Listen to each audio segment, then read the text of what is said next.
Good morning, everyone. My name is Arleen Garcia, and I am here to talk to you about my internship at Boston Children's Hospital, my experiences, and what I learned.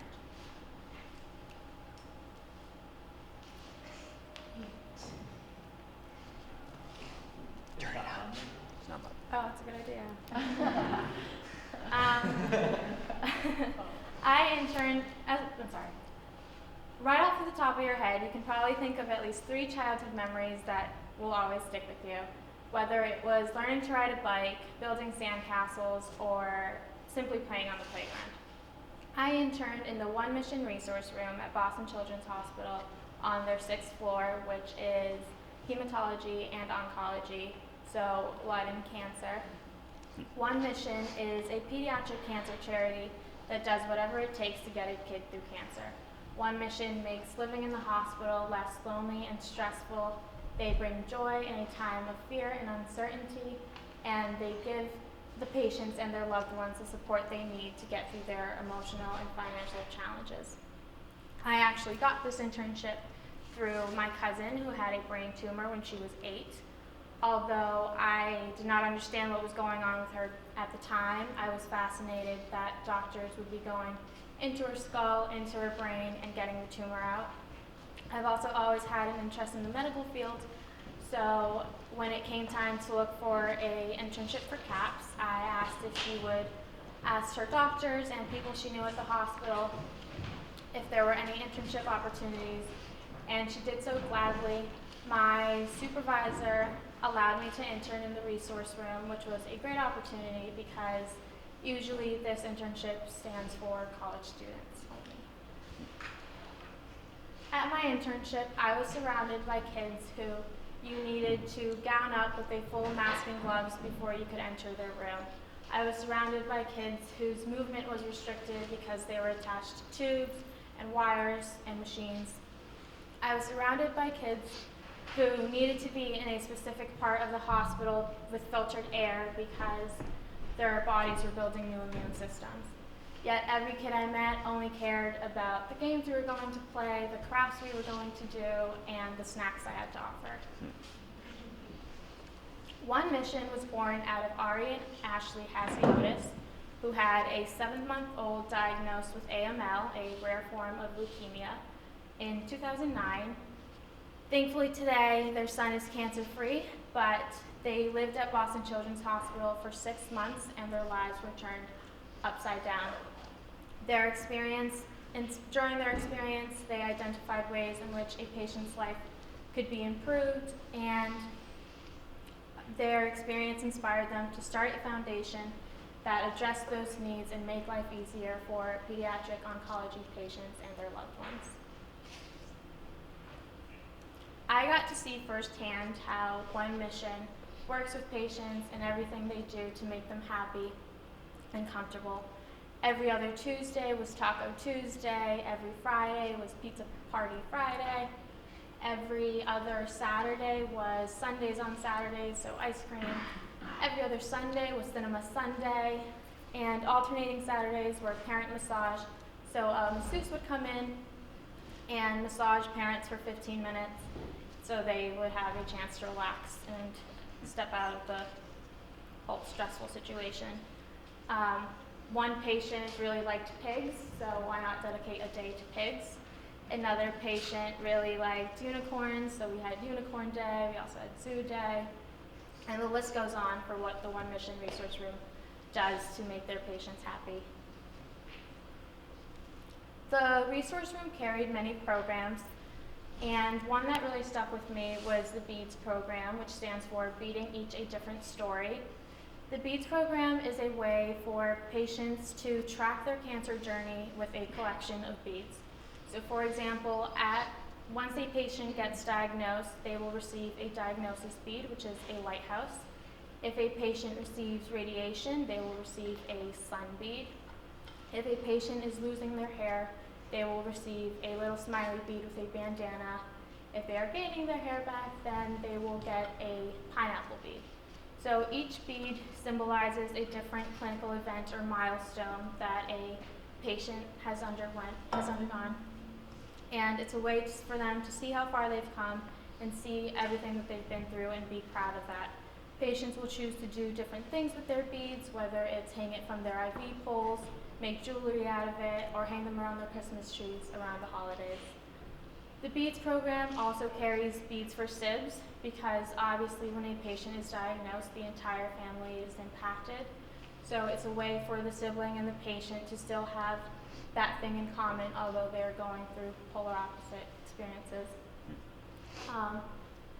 I actually got to see my cousin's beads, and it was really interesting because I didn't understand what she was going through when she was going through it, but I was able to even identify what some of the beads stood for this time, which was really great. Majority of the patients on 6 West were BMT patients. BMT stands for bone marrow transplant. Bone marrow is the soft fatty tissue inside your bones. A bone marrow transplant will be given to a patient in order to give them a new immune system. Prior to a bone marrow transplant, they will receive chemotherapy to get rid of their existing immune system. They will then be infused with or given new stem cells, and after those cells have been given a chance to grow, they will build a new healthy immune system, which is exactly what we want.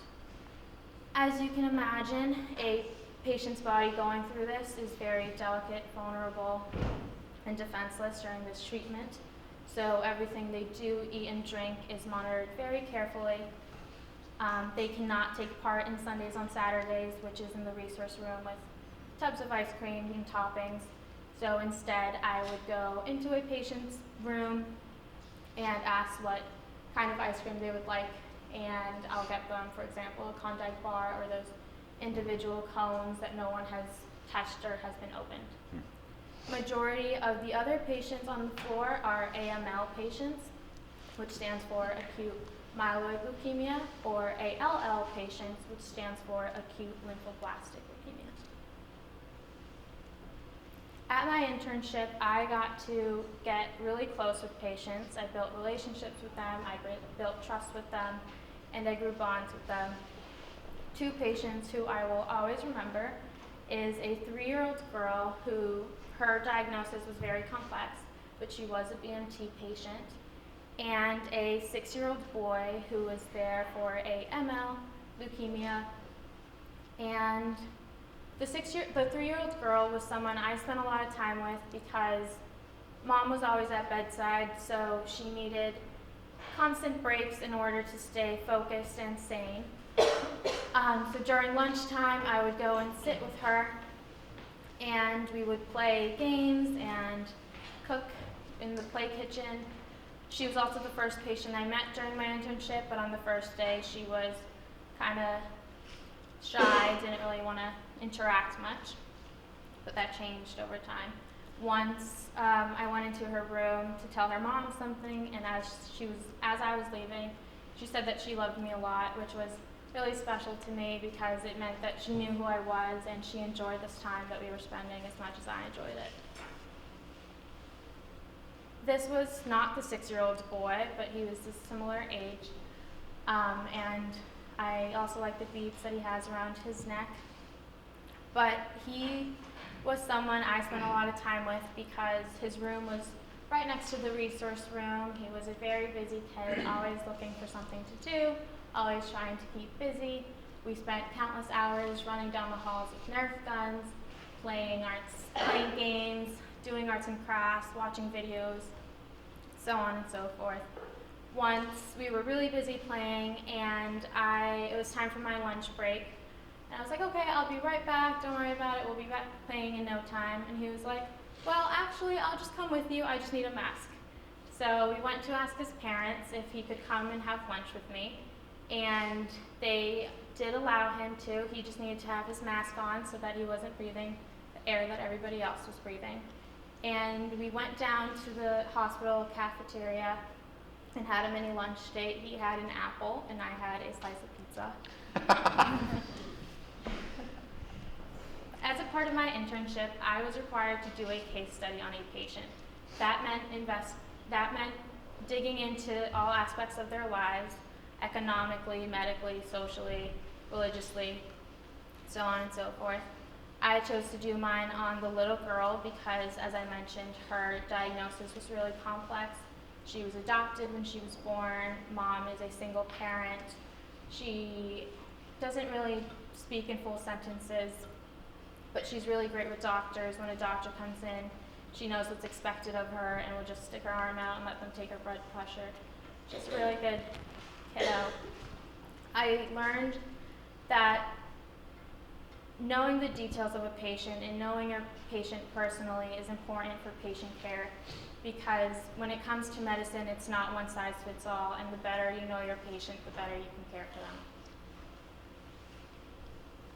them. To conclude, I loved every minute of my internship. I got to build relationships with patients and trust with them, which isn't always a given with everyone that walks through a patient's door. I got a new perspective in life that I did not have before. I realized how easy it was to get caught up in situations that are in reality so small.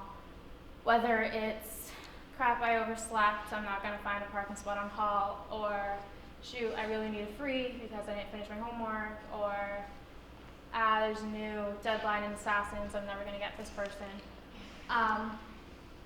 I also faced challenges in my internship. I was forced to go into a patient's room and introduce myself and tell them why I was there.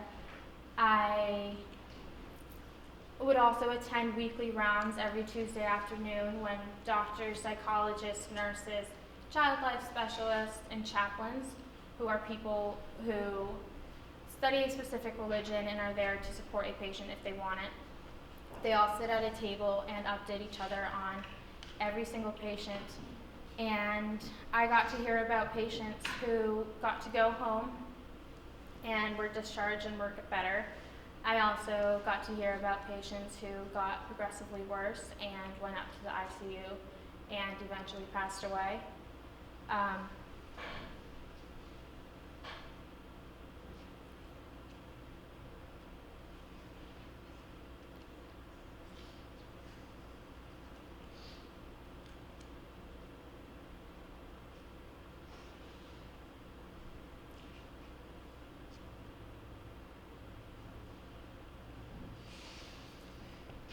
I'm sorry.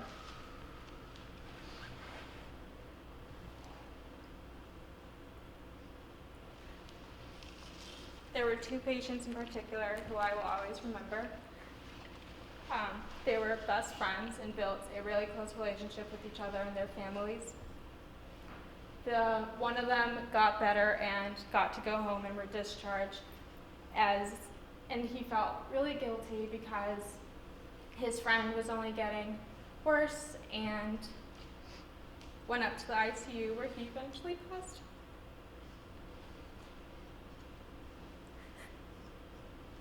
I'm sorry.